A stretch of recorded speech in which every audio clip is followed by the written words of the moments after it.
지금 부동산 상황에 대한 이 가격 상황이랄까요? 주택 시장 어떤 상태로 보십니까? 일단 당에서는.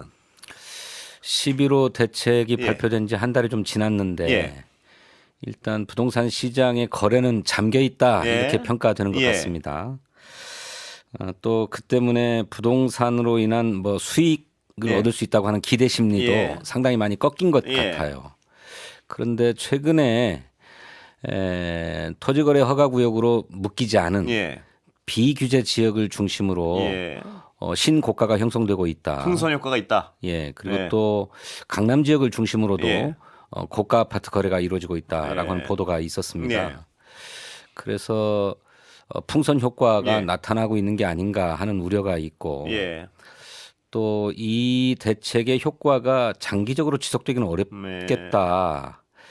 좀 후속 조치가 좀 빠르게 마련돼야 되는 게 아닌가 하는 예. 생각을 갖게 됐습니다. 근데 이런 어떤 당시 대책이 말입니다. 브레이크의 역할이 어떤 해법은 아닐 것이다. 이런 건 전문가들이 좀 공통된 견해 아니었습니까? 그렇죠. 그러면 지금 이 들썩거리면 당의 입장에서는 어떻게 하겠다는 건가요, 지금? 정책 방향은. 그래서 이제 당은 예. 뭐 정부와 함께 구체적인 또 실행 가능한 예. 공급 대책을 내놓겠다라고 하는 것이고요. 예.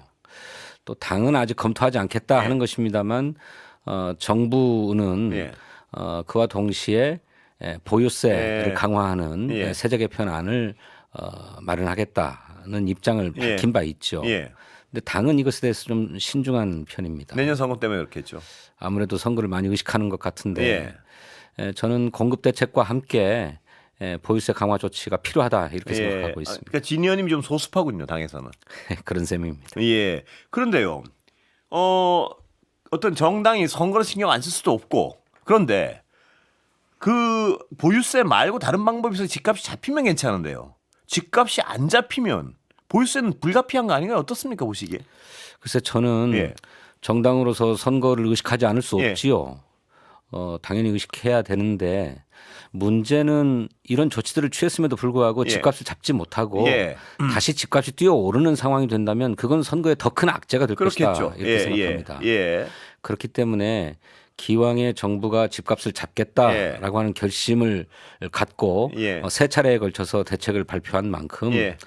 집값을 확실하게 하향 안정화시킬 수 있는 조치들을 서둘러 예. 추진해야 된다 이렇게 생각하고 예. 그런 점에서 보유세 강화 조치는 뭐 조세의 공정성을 높인다는 측면도 있지만 또 한편으로는 주택 공급을 가속화시킬 수 있는 유인 동기가 될 수 있습니다. 그렇습니다. 예. 지금까지 뭐 주택 공급 정책 예. 얘기하자 그러면 늘 신규 주택을 예. 새롭게 건설해서 제공하는 방안을 내놓았는데 예. 기존 주택, 재고 주택을 내놓는 방안에 대해서도 가장 검토해야 빠른 됩니다. 해법이죠, 이게 그러니까. 왜냐하면 공급을 하게 하는. 예. 우리나라 주택 보급률이 가구 수 대비 102%쯤 돼요. 예. 2,200만 예. 가구가 한 집에 한 가구씩은 다 살 수 있는 정도 돼요. 예. 그런데 주택의 보유율은 전국적으로는 56%, 예. 서울 지역은 48%밖에 예. 안 돼요. 예. 그러니까 두 채 이상 갖고 있는 분들이 여럿 있다는 거죠. 예. 그리고 이거는 다 임대 매물로 나와 있을 텐데 이것을 거래 매물로 내놓을 수 있도록 예. 유도하는 조치가 필요하다. 예. 그러자면 주택을 필요 이상으로 많이 보유하고 있는 것이 부담스럽게 해야죠. 예, 그렇습니다. 보유세 예. 강화 말고는 다른 조치가 예. 없다. 저는 그렇게 생각합니다. 그러면 진 의원님 말씀은 보유세는 강화하고 양도세는 낮춘다는 그 원론적인데 동의하시는 건가요? 그렇습니다. 그러니까 예. 부동산 세제의 큰 원칙은 예. 뭐 누구나 다 동의합니다. 예. 거래세는 낮추고 예. 보유세는 높여야 된다라고 하는 건데 양도소득세를 거래세로 볼 거냐 하는 문제는 저는 좀 신중해야 한다고 또 생각해요. 약간 다른 부분이 있군요. 예. 말 그대로 거래세는 거래 자체에 붙는 예. 세금인데 양도소득세는 예. 거래로 인해서 발생한 소득에 대해서 붙이는 세금 아닙니까? 예. 그건 소득세죠. 예. 거래세가 아니라. 예. 근데 실제로 보니까 통계를 제가 적어왔는데 네. 2023년도 지방세 통계를 보니까요. 예. 우리나라 취득세가 굉장히 큽니다. 예. 2023년 한 해 동안 거친 취득세가 24조예요. 예. 그런데 보유세라고 할 수 있는 재산세와 종부세는 합쳐서 19조입니다. 예. 그러니까 우리나라는 취득세가 부담이 큰 거죠. 예, 예. 근데 이 취득세는 낮춰야 예. 됩니다. 취득세는 낮춘다. 예. 그리고 보유세는 높여야 예. 되는데 양도세는 이 원칙에 어긋나 예. 있다라고 생각하는 거고 예. 양도세는 지금 양도세 중과 조치가 보류되고 있는데 내년 2월 이후부터인가는 실행됩니다. 예. 5월인가요? 내년부터는 시행되는데 이것이 실행되면 예. 그간의 세제 혜택도 받을 수가 없잖아요. 예. 그러니까 지금 내놓을 수 있도록 해야 됩니다. 그러자면 양도소득세를 뭐 완화시키거나 풀면 그 매물의 유도 효과가 떨어지는 거죠. 예. 그건 좀 신중하게 바라봐야 된다. 예. 하지만 필요하다면 예. 그것도 보유세 강화 연계해서 검토해 볼 수는 있다고 저는 검토해 볼수 생각해요. 있다. 근데 예. 다만 예. 양도세라고 이름을 붙이다 보니까 이게 마치 또 거래세인 것처럼 인식하고 있는 예. 거는 바로잡을 필요가 있다고 생각합니다. 그런데 이 아까 말씀하셨지만 정부는 적극적입니까 지금 보시기에 보유세 도입에? 정부는 속으로는 그런 생각이 있는 것 같은데 당이 워낙이 완강하게 반대하고 예. 있기 때문에 논의를 못 하고 있는 게 아닌가. 근데 당의 그런데 입장에서 예. 지난번 국정감사 과정에서 제가 이 문제를 정부를 상대로 기획재정부 예. 장관을 상대로 지속적으로 촉구했는데 기획재정부 장관은 연구하겠습니다. 예. 로드맵 수립하겠습니다. 예. 이런 입장을 내놓았어요. 예. 그러니까 정부가 시간이 얼마나 걸릴지는 모르겠습니다만 예. 장기적인 보유세 개편 방안들 또 우리나라 조세 체계를 전반적으로 좀 수술할 필요가 있다고 생각되는데 조세 체계 개편 방안은 연구할 것이다. 예. 이렇게 기대하고 있습니다. 그런데요. 이 아까 진 의원님도 말씀하셨지만요. 내년 선거 때문에 그런 것 같은데 이게 이런 보유세 조치 같은 게 없이 집값을 잡을 수 있다면 괜찮은데 만약에 못 잡으면 이건 선거에 악영향을 미칠 거 분명한 것 같은데요. 예, 저는 그렇게 생각합니다. 근데 당도 이걸 어떤 대전제 보유세는 못 건드려 선거까지 이런 거보다는 좀 상황에 따라 좀 유연하게 가야 되는 거 아닌가요?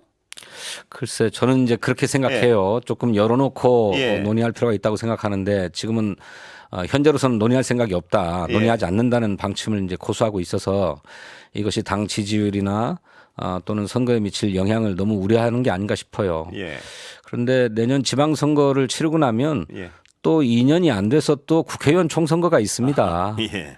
그러니까 선거는 늘 있다 이거죠. 늘 있고 주기적으로 닥쳐오기 마련이기 때문에 선거 때문에 정말로 해야 될 일을 안 한다고 예. 하는 거는 그건 정치적인 책임 방기라고 저는 생각해요. 예, 당 지도부는 이런 어떤 의견을 전달하면 어떤 입장입니까? 지금 당에서는 더 지켜보자는 얘기입니까? 그 이제 예. 뭐 진성준 의원의 취지는 알겠지만 선거에 미치는 영향도 있고 예. 민심에 미치는 영향도 있으니까 좀 더 지켜보자. 예. 뭐 이런 입장이죠. 보유세 강화 대상은 다주택자만 포함됩니까? 1주택자도 포함됩니까? 고가의 1주택. 예. 저는 차제에 예. 그 문제를 좀 다시 바라봐야 한다고 예, 생각해요. 예. 그간에는 다주택자에 대해서 중과 조치하도록 되어 예. 있었습니다. 그리고 1가구 1주택의 경우는 면세 포인트가 굉장히 예. 높았죠. 그런데 그러다 보니까 똘똘한 한 채에 집중하는 현상이 벌어지고 있고 그렇죠. 예. 그것이 서울 지역 집값 급등의 핵심 원인으로 예. 되고 있다는 게 전문가들의 진단입니다. 예. 일리가 그렇다면 분명히 있습니다. 예. 예. 그렇다면 주택 보유 수에 따라서 세율을 정할 게 아니라 전체 금액. 보유하고 있는 예. 주택의 수와 상관없이 전체 금액이 얼마냐에 따라서 누진적으로 설계할 필요가 있는 게 아닌가. 예. 저는 그렇게 생각해요. 그것도 분명히 어떤 이론적으로 합리적인 방안 같이 들립니다 보면. 예. 그거 맞다라고 얘기해 주신 분이 더러 있습니다. 예. 저도 지금 제가 그쪽에 잘 모르지만 네. 설명만 듣기로는 그게 당연한 거 아닌가 싶은 생각이 듭니다. 예. 그렇죠. 우리가 아까도 얘기했던 것처럼 주택 보급률에 비해서 주택 보유율이 너무 낮으니까 예. 이를테면 막 두 채, 세 채, 뭐 투기용으로 투자용으로 집을 사지 말라고 해서 다주택 중과 제도를 유지하고 있는데 지역에 따라서 집값의 차이가 너무나 크게 벌어지고 이것이 자산의 거의 전부를 결정하다시피 하고 있지 않습니까? 그러다 보니까 강남은 물론이려니와 그 최근에 뜨고 있다거나 한강벨트를 중심으로 해서 그런 똘똘한 한 채를 기어코 영끌을 해서라도 잡겠다라고 하는 것이 막 번지고 있잖아요. 그렇다면 보유세를 차제에 손보려고 한다면 보유 주택 수와 무관하게 전체 집값을 기준으로 설계돼야 맞다. 저는 그렇게 생각하죠. 그리고 어떤 전체 경제적인 의미에서도요. 경제 활동이 아주 이루어지고 있는 최고 중심지. 거긴 당연히 집값이 비쌀 테니까요. 네. 거기는 돈을 버는 사람들이 일단 살고 네. 경제 활동을 안 하게 되면 다시 물러나고 이게 이 선순환이 돼야 되는 거 아닌가요? 그것도 보유세를 원칙적으로 보면 그게 맞죠. 그렇게 돼야 되죠. 난 여기 살았기 때문에 평생 살아야 된다 이런 어떤 것이 아니고 네. 거기는 가장 어떤 경제 활동의 중심이 되는 곳은 부가가치가 가장 많이 창조하는 사람들이 일단 살고 모여서 네. 또 벌이가 없어지면 나오고 이게 원래 정상적인 거 아닌가요? 그렇게 맞는 거죠. 예. 예. 자, 보유세는 그렇고요. 이 공급 측면은 어떻습니까? 아까 말씀하신 이 보유세를 통한 공급 강화 말고 진짜 새집 공급은 어떻습니까? 보시기에. 새집 공급은 정부가 지금 심혈을 기울여서 시장의 신뢰를 얻을 수 있는 공급 방안을 마련하기 위해서 노력을 많이 하는 것 같습니다. 그래서 구체적인 협의와 실행 가능성까지 다 검토하면 그때 이제 발표하겠다는 생각을 갖고 있는 것 같아요. 예.